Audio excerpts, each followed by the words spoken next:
어떤 사물이나 물체를 통해서 어떤 의미를 전달하는 그런 내용들이 있습니다. 세상 모든 것들은 무엇을 나타내는 징조요, 가르치는 도구일 수 있어요. 그래서 시청과 교제라고도 할 수 있습니다.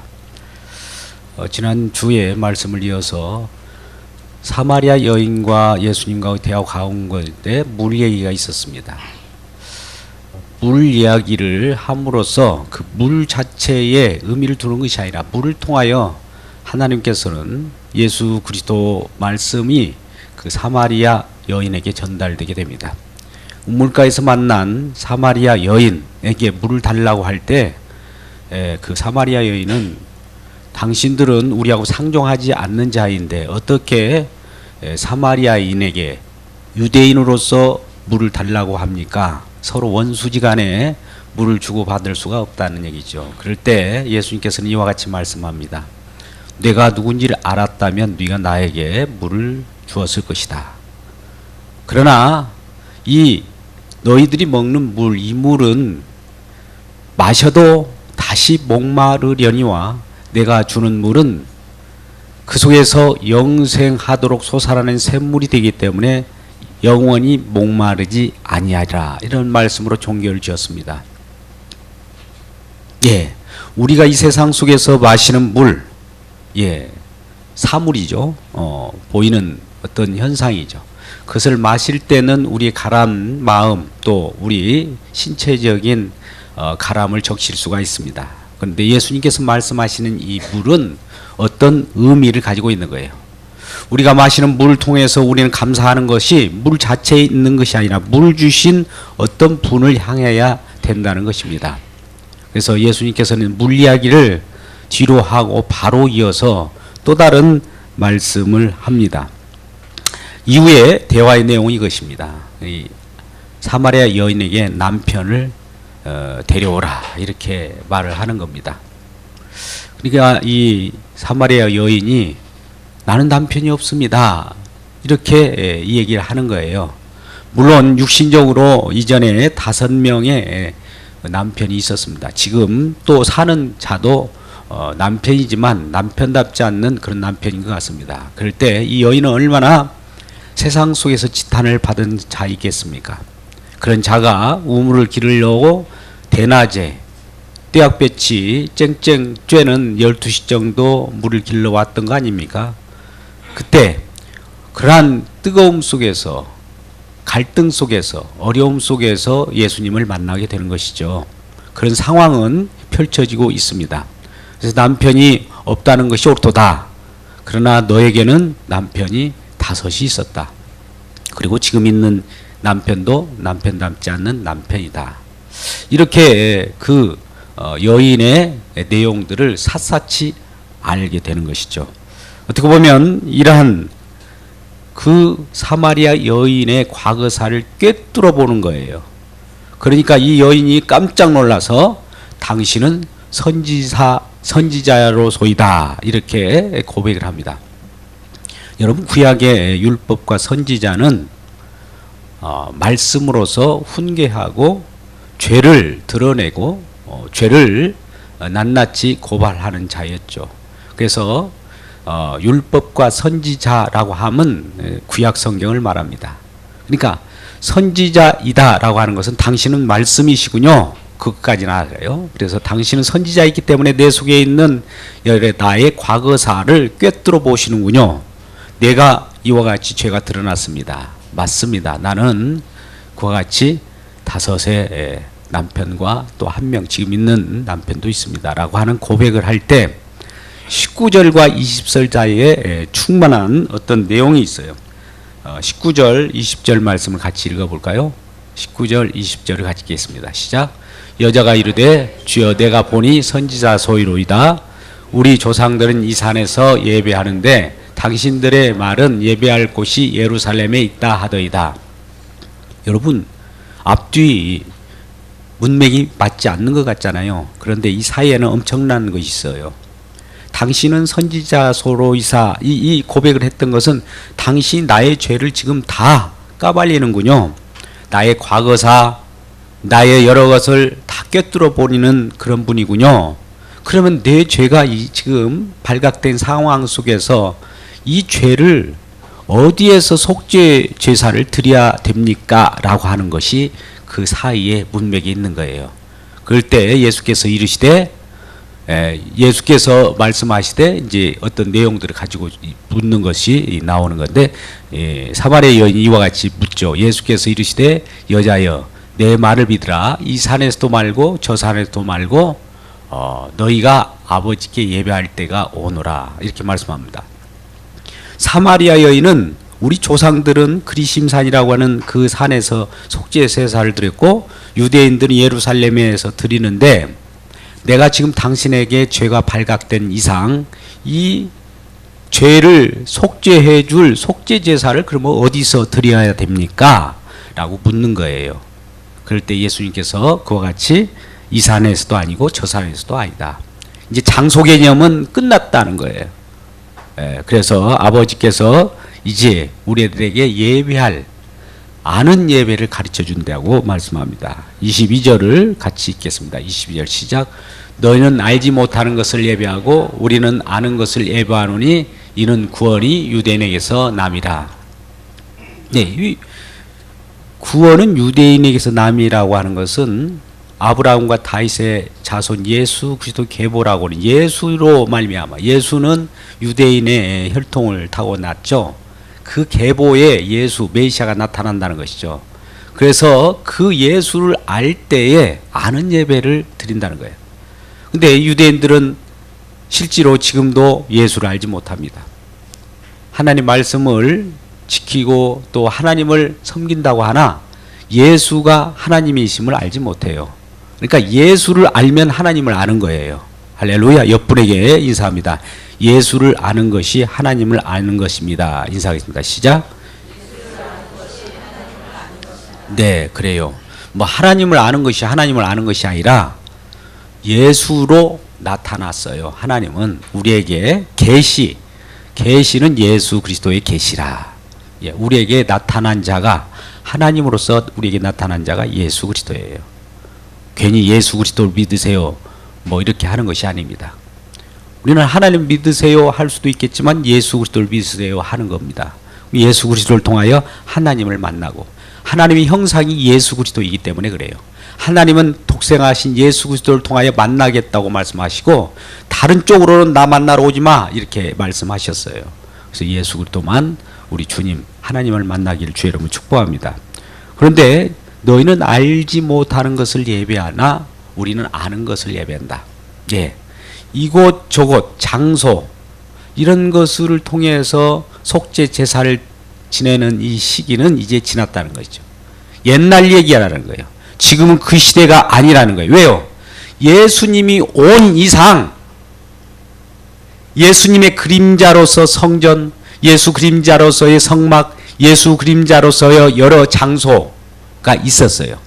그 장소 또 제사 이 모든 것은 실체인 예수께서 오셔버리면 그림자는 물러나게 되어 있어요. 빛이 오면 어둠이 물러갑니다.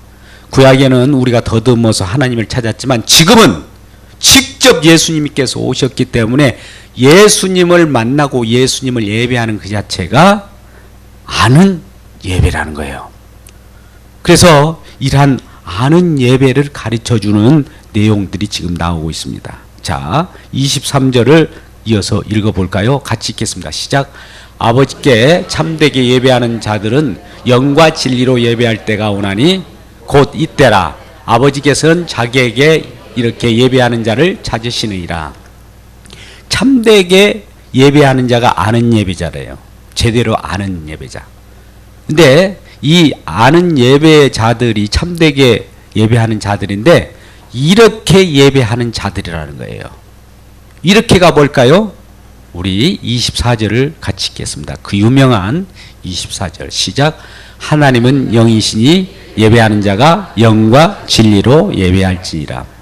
예. 무엇으로 예배하라고요? 영과 진리로. 지금은 장소로 예배하는 것이 아니고 또 때로 예배하는 것이 아닙니다. 때와 장소 이것은 공간적 개념이에요. 그러나 이제 영으로 예배한다는 겁니다. 또 진리로 예배한다는 것이죠. 영은 어떤 겁니까? 물론 우리가 어떤 거품과 같은 뭐 신기루처럼 느껴지는 것이 영입니까? 아니에요. 영은 말씀이에요. 말씀은 뭡니까? 말씀이 육신으로 되어 오신 예수예요. 그러면 영으로 예배한다는 것은 예수님으로 예배한다는 것이죠. 예수와 함께 예배한다는 것이죠. 예수님을 아는 예배가 참된 예배라는 거예요. 그래서 우리는 영적, 육적 이 표현을 하는데 여러분 영적, 육적 표현은 이런 겁니다. 우리들이 헬라 철학 사상 속에서 나타나는 영적, 육적 표현은 인간을 분해했어요. 인간을 육체, 혼, 영, 고급스러운 건 영, 조금 중간적인 것은 혼, 좀 낮은 것은 육체. 그래서 인간을 인간 스스로 지혜로 분해해서 그와 같이 보고 영은 높은 것, 혼은 좀 중간적인 것, 육체는 별 볼 일 없는 것. 그래서 육체를 함부로 했고 또 영은 고급스러우니까 산으로 들러 멀리 세상 속에서 속세를 떠난 자들이 있었죠. 그런데요, 영적이라고 하는 것은 다른 것이 아닙니다. 영혼육에서의 고급스러운 영을 얘기하는 것이 아니라 내 영혼육이라고 하는 인격 이 자체가 예수 안에, 예수 안으로 들어간 상태를 영적이라고 그래요. 그러면 반대로 예수 밖에 있는 걸 뭐라고 할까요? 육적이라고 하는 거예요. 그러니까 우리는 영적이다라고 하는 것을 어떤 고급스러운 무슨 뭐 꺼져가는 신기루처럼 그렇게 이상한 것으로 받아들이지 말고 예수와 함께 그 관계 속에 있는 걸 영적이라고 하고요. 예수와 상관없는 것을 육적이라고 합니다. 그래서 영적 예배, 예수를 모시고 예수를 앞장 세우고 하나님 아버지께 나간 자를 기뻐하시는 거예요. 왜요? 아버지 하나님은 아들 예수 그리스도를 통하여 영광 받기를 원합니다. 다른 것으로 영광 받지 않아요. 그래서 우리는 이런 영적 예배는 하나님께서 예수 그리스도를 관계시켜 가지고 나한테 오기를 원하는 거예요. 그러니까 하나님께 나아간 자는 그리스도 예수와 함께 나가기를 주의 이름으로 축복합니다. 그래서 이러한 영적 예배가 하나님께서 알려주시는 가장 좋은 예배라는 것을 가르쳐 준 거예요. 그리고 이걸 기뻐하는 것이라고 그래요. 참된 예배라고 이렇게 말씀한 겁니다. 그래서 이런 하나님은 영이시니 예배하는 자가 영과 진리로 예배할지니라. 그러면 이렇게 알려주니까 이 사마리아 여인이 이렇게 대답을 합니다. 여자가 이르되 25절 메시아 곧 그리스도라 하는 이가 오실 줄을 내가 아노니 그가 오시면 모든 것을 우리에게 알려주시리라. 예배에 관한 것은 메시아가 와서 알려주어야 진정한 예배라는 것을 안다는 것이죠. 이게 무슨 말일까요? 이 사마리아 여인도 율법, 하나님 말씀, 구약 예언의 말씀을 알고 있었던 거예요. 오늘날 우리는 하나님 말씀에 별로 관심이 없을 수도 있습니다만 이스라엘 백성들은 웬만한 하나님의 율법의 말씀을 다 암송도 하고 미간에 손목에 이렇게 달고 다니면서 애우고 다녔습니다. 그는 이 사마리 여인도 마찬가지로 그런 슬픔 속에 있었지만 자기 자신은 하나님 말씀, 구약의 말씀에 보니까 구약의 말씀을 조금 아는 것 같아요. 그때 메시아가 오면 이 메시아가 우리에게 진정한 예배에 대해서 가르쳐 준다는 것을 알았던 거예요. 그것이 바로 에스겔의 환상입니다. 에스겔서에서 나타나는 것인데요. 에스겔 37장에 보니까 마른 뼈의 환상이 나옵니다. 여러분 마른 뼈라고 골짜기에 마른 뼈가 가득한데요. 다 죽어 있는 거예요. 죽어 있는 것은 예배 가운데 나와야 아무 의미가 없는 거예요. 왜 죽었을까요? 하나님께 범죄하고 우상을 섬겼기 때문에 다 죽은 거예요. 우리는, 저와 여러분은 왜 인생에 종말이 있고 우리가 유한한 인생을 살고 죽습니까? 그건 우리에게 죄가 있기 때문이에요. 무엇인가 범죄하고 있었기 때문에, 또 범죄하였기 때문에. 그래서 죽어가는데 이러한 범죄 때문에 다 죽었어요.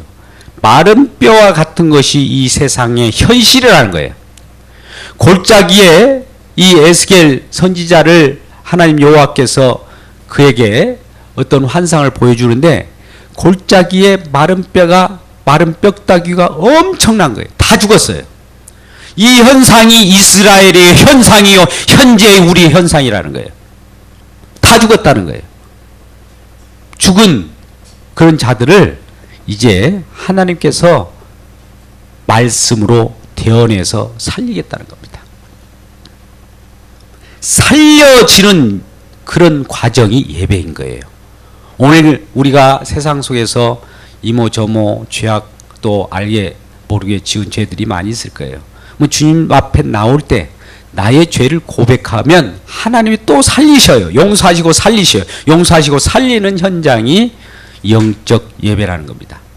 자, 에스겔서 37장으로 가보면 그 마른 뼈의 환상을 보여주면 다 죽었다는 거예요. 그러면서 에스겔에게 대언하라는 거예요. 그러면 말씀을 대언할 때 뼈들이 이제 연합합니다. 또 그의 힘줄이 붙어요. 살이 올라요. 가죽이 덮여요. 그런 가운데 하나가 부족하다는 거예요. 생기를 불어넣으라는 거예요. 생기야 이 사망의 뼈들에게 태어나라. 그들을 살려내라 라고 할 때 뼈들이 연합하고 힘줄이 오르고 살이 오르고 가죽이 덮이고 뼈들이 일어나고 움직이는 거예요. 살아나는 거예요. 그래서 큰 군대로 나타나는 겁니다. 하나님 말씀의 파워는 이와 같은 거예요. 하나님의 영적 예배 속에서 이 강단에서 나가는 말씀은 여러분들을 살리는 말씀이 되는 거예요. 말씀을 살리기 전에, 말씀이 저와 여러분을 살리기 전에 먼저 우리 속에 있는 죄악을 낱낱이 드러내게 됩니다.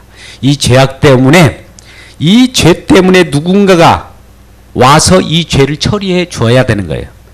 우리는 낱낱이 죄가 고백될 때 내가 처리할 수가 없어요. 우리 죄를 내가 처리할 것 같으면 내가 다 완성해버리고 또 예배도 드릴 필요가 없잖아요. 근데 우리는 무력해요. 그러니까 이 예배 장소에 와서 예수 그리스도께 모든 나의 죄를 고백하고, 예수님, 나를 위하여 십자가에 내 죄를 도말하시기 위하여 십자가를 지셨군요. 예수님 감사합니다. 예수님의 십자가를 나는 자랑할 겁니다. 이렇게 예수님을 모시는 이 자체가 영적 예배라는 거예요. 근데 이런 예수님을 모시지 않고 여기서 재밌는 얘기를, 여러분들도 힐링을 해야 되지 않습니까? 좀 세상 속에서 힘드셨죠? 내가 우스개 하나 할까요? 자, 수수께끼, 넌센스 퀴즈. 우리가 울고 떠들 수는 있어요. 근데 그건 생명을 살리는 게 아닙니다. 일반 사회 속에서 많이 들을 수 있는 강론이에요. 근데 예배 장소에, 예배 곳에서는 영과 진리로 예배한다는 거예요. 영, 예수와 함께 그 생기가 불어넣어지는 살리는 예배가 되어야 된다는 겁니다. 에스겔 선지자는 이어서 에스겔 36장 24절 25절 말씀 속에 그런 우리 마음을 죄악 가운데 있는 이런 것들을 깨끗게 하기 위하여 우리 물로 우리를 정결케 한다. 24절 이렇게 말씀하시고 25절에서는 새 영과 새 마음을 너에게 줄 것이며 너에게 있는 그 딱딱한 마음을 부드럽게 해 주겠다고 해요. 자, 우리가 예수 그리스도를 믿게 되면 성령이 우리에게 임합니다. 이걸 아까 예수님께서 물을 준다고 그래요. 물을 생수라고 하는데 우리 속에서 솟아나는 영원한 샘물이 되겠다고 하는 것은 성령을 얘기해요. 아, 아까 예수님은 성령을 얘기하려고 하는데 사마리아 여인은 먹고 마시는 물을 얘기했구나. 이렇게 서로 대화가 그렇게 되는 겁니다. 우리는 이 인생 가운데 날마다 내가 갈급한 10년 가운데 먹고 마시는 그 물을 요구해요. 근데 예수님께서는 성령, 생수, 하나님의 영으로 우리를 주시기를 원하는 거예요. 그 영을 우리가 받게 되면, 우리 속에 성령이 오시면 그 속에 날마다 새롭게 솟아나는, 살리는 샘물이 되는 겁니다. 여러분, 물이라고 하는 것은 살린다는 의미가 있는데요, 우리를 육적으로 살리는 것은 일반적인 물이고, 영원한 샘물, 생수는 하나님이 주셔야 해요. 같은 에스겔 선지서 47장에서는 이와 같이 말씀합니다. 성소에서 물이 나와요.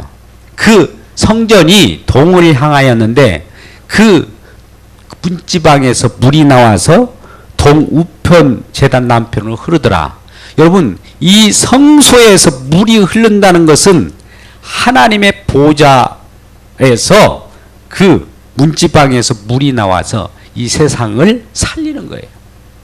말씀입니다. 성령으로 감동으로 지어진 성령의 말씀, 또 우리에게 기록된 이 말씀을 통하여 우리를 살리는 것을 말씀하고 있는 거예요. 그래서 오늘날 이 신령과 진정, 영으로 예배한다는 말은 말씀으로 살리는 말씀 강론이 여러분이 들으셔야 되고, 이 말씀을 통해서 내 죄가 이렇게 드러나게 돼야 돼요. 사마리아 여인처럼 여러 가지 내가 갖고자 했던 여러 남편들이 있을 거예요. 여기는 표현적으로 이런 의미적인 것이 있습니다. 알레고리적 표현일 수도 있지만, 내가 돈이 남편일 수도 있고, 내 명예가, 또 내 가족이, 내 주변의 사업장이, 이런 것이, 그것 가지고 만족할 수가 없다는 거죠. 아무리 가져도 또 바꿔, 아무리 이것을 만족시킨다 할지도 만족할 수 없으니, 남편이 없는 것이 맞다. 진정한 남편이 누군가를 한번 생각해 보자. 그렇게 하면서 진정한 신랑 되신 예수 그리스도 자신을 보여주려고 하는 거예요. 여러분, 우리는 내가 남자인데 왜 남편이 또 와요? 우리 이 세상이 창조하는 창조 세계 속에서의 구원받은 백성, 교회라고 하는 것은 여성 명사입니다. 그러나 신랑 되신 예수 그리스도는 남성으로서 이 세상을 다스리고 여성으로서의 우리 성도들을 흡족하게 하고 또 만족하기 위하여 신랑 되신 예수님이 오시는 거예요. 그래서 우리가 혼인잔치가 이루어지는 것이, 날마다 혼인잔치가 이루어지는 장소가 예배의 장소입니다. 그러면 그 혼인잔치가 이루어질 때 우리들은 그 장소에 어떻게 들어갈까요? 그냥 들어가면 돼요. 그러면 신랑 되신 그분이 우리들에게 예복을 준비해 가지고 입혀주십니다. 우리 스스로 입고 들어가면 안 돼요. 우리 옷은 더러워요. 예복은 우리 주님께서 다 챙겨주셔서 입혀서 또 잔치, 서로 먹고 마시는 교제. 먹고 마신다는 건 뭡니까? 하늘의 양식이에요. 말씀을 먹고 마시는 거예요. 그래서 서로에게 삶의 양식으로 힘을 얻고 살아가게 하는 이 자체가 영적 예배라는 겁니다. 우리는 영적 예배 하면 고상한 것으로 따로 생각하지 마시고, 예수와 함께 예수님의 십자가에 나의 죄가 다 벗어지고 그 가운데 생명이 살아나는 그 자체를 영적 예배라고 하는 거예요. 자, 아까 말씀으로 돌아가서 사마리아 여인이 세상 가운데 많은 사람이 비탄을 받았습니다. 또 특별히 사마리아인과 유대인은 차이가 있었어요. 사마리아인과 유대인은 무슨 연고로 이와 같이 원수가 되었을까요? 북이스라엘이 사마리아인이고 남유다가 이 유대인인데, 어느 순간에 이 나라는 하나였는데 이 백성들이 범죄함으로 두 나라가 쪼개졌어요. 쪼개짐과 동시에 더욱 범죄함으로 이방인에 끌려갔어요. 그래서 이방의 강대국 세력 속에서 그들이 여러 가지 억압을 받았습니다. 북이스라엘은 아수르라고 하는 나라, 남유다는 바벨론이라고 하는 강국 속에서 시달림을 받고, 그러한 강국 속에서 북이스라엘은 쑥대밭이 되었어요. 같은 유대인의 혈통이지만 그 이방인의 개들이 와서 여러 가지 북이스라엘 여인들을 갈취했고 혼혈 정책을 벌임으로 그 사마리아 지역이 쑥대밭이 되어버린 거예요. 그러니까 그들과 상종을 안 하는 거예요. 유대인들은. 그러한 순수한 열정을 가지고 유대인들은 사마리아인과 상종을 하지 않았던 거예요. 그래서 왜 그렇습니까? 서로 원수지간이 처음부터 서로 간에 대적점에 있었습니까? 아니에요. 그 이스라엘 백성들이 범죄함으로 흩어지게 되는 거예요. 오늘날 우리도 가끔 보면 우리 스스로 범죄하면 흩어질 가능성이 많아요. 흩어진다는 것은 하나님의 징벌의 시작입니다. 그러나 일정 때 이러한 흩어졌던 남북관계, 흩어졌던 북이스라엘과 남유다를 통일시켜 줄 수 있는 평화의 언약을 가지고 올 자가 나타난다 라고 에스겔서의 31장 14절 이하의 말씀에 예언을 해놨어요. 그 예언의 말씀을 지금 사마리아 여인이 알고 있었던 거예요. 그 예언의 말씀이 이루어질 자가 와야 되는데 이 예언 말씀은 성취돼야 하잖아요. 말씀하시고 말씀이 이루시는 분이 계세요. 평화의 왕국을 이루실 왕이 오시는데 다윗 왕처럼 오시고 자기 목자들을 치리하면서 그들의 주가 되고 그들에게 성령을 보내서 그들에게 흡족한 은혜를 주시는 자가 나온다는 것이죠. 그가 바로 메시아요 그리스도라고 하는 거예요.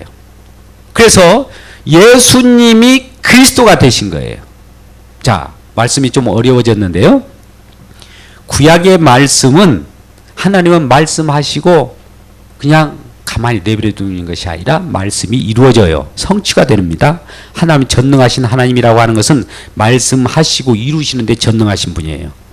그러니까 그것을 이루는데 그 말씀이 왜 어떤 것으로 이루어지느냐? 이스라엘 백성들이 범죄함으로 흩어졌는데 통일을 시킨다는 거예요. 하나로 모은다는 거예요. 평화 언약, 평화로 말씀, 하나로 만드는 어떤 그리스도가 온다는 것이죠. 그래서 우리는 그 그리스도가 오면 흩어졌던 자가 하나로 모입니다. 모든 인간들은 흩어진 자가 하나로 모이는 장소가 예배하는 그곳이라는 것이죠. 그래서 이러한 성령이 오시면 예수님께서는 이와 같이 말씀합니다. 요한복음 14장 20절의 말씀입니다. 예수께서 말씀하시길 내가 성령이 오면 성령 안에 우리가 거하게 되는데 내가 아버지 안에 너희가 내 안에 내가 너희 안에 아버지와 예수님과 우리가 하나로 모여지는 그것이 성령 안이라고 그래요. 이 성령 안이라고 하는 것은 예수 안이라고도 표현이 되는데 예수와 성령은 하나니까 우리도 하나가 돼요. 그러면 그 안이 영이라고 하는 거예요. 이 같이 그 안에서 예배하는 것을 영과 진리로 예배한다는 것이죠. 영과 진리로 예배하는 것은 그리고 그 속에서 진리 되신 예수 그리스도께서 지표가 되셔서 참된 말씀을 또 우리를 통하여 증거하게 됩니다.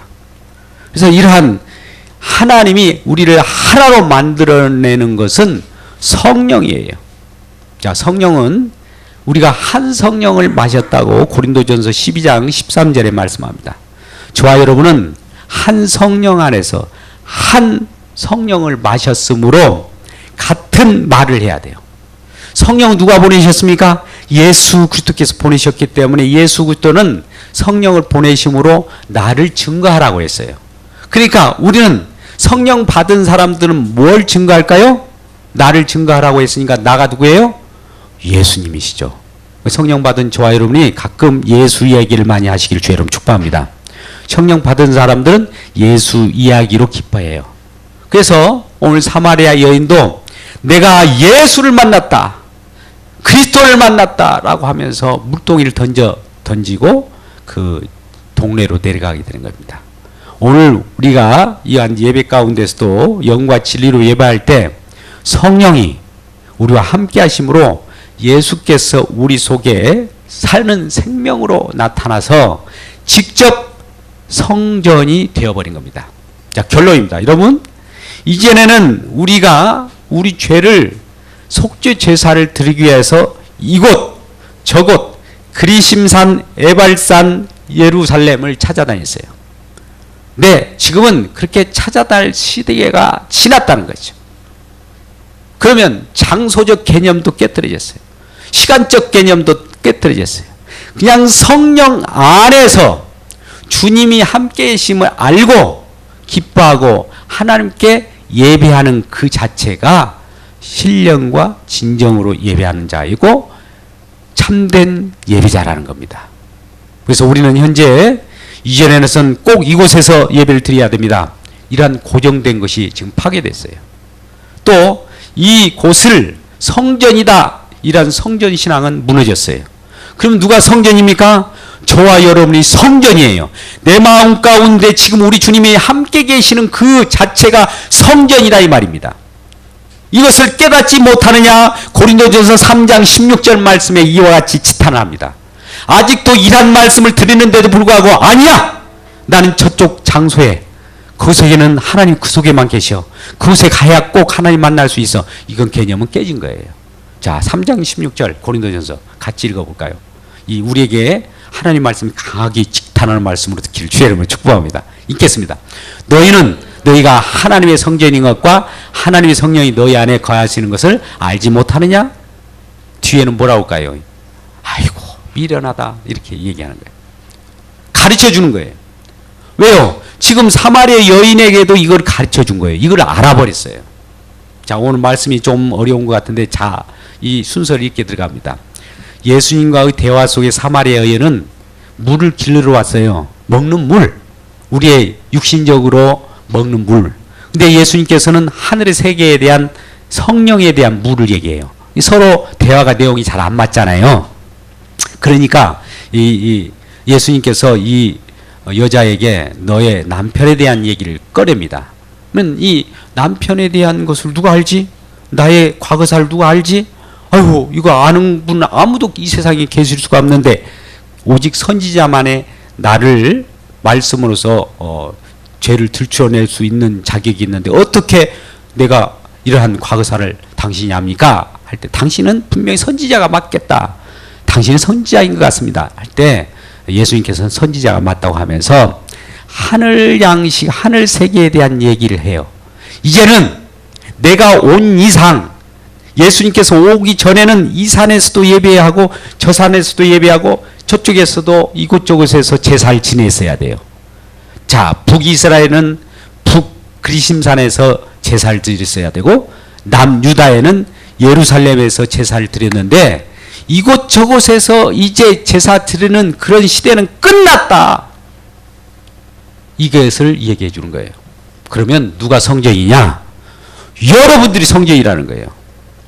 왜 그걸 알지 못하느냐? 3장 16절 다시 보시죠. 고린도전서 3장 16절과 6장 19절. 고린도전서 6장 19절을 한번 보죠. 6장 19절. 고린도전서 6장 19절 같이 읽겠습니다. 시작. 너희 몸은 너희가 하나님께로부터 받은 바 너희 가운데 계신 성령의 전인 줄을 알지 못하느냐? 너희는 너희 자신이 아니라. 자, 성령의 전. 성전이 이런 장소가 아니라는 거예요. 성전이 누굴까요? 여러분이에요. 자, 옆분에게 당신이 성전입니다. 인사하겠습니다. 시작. 당신이 성전입니다.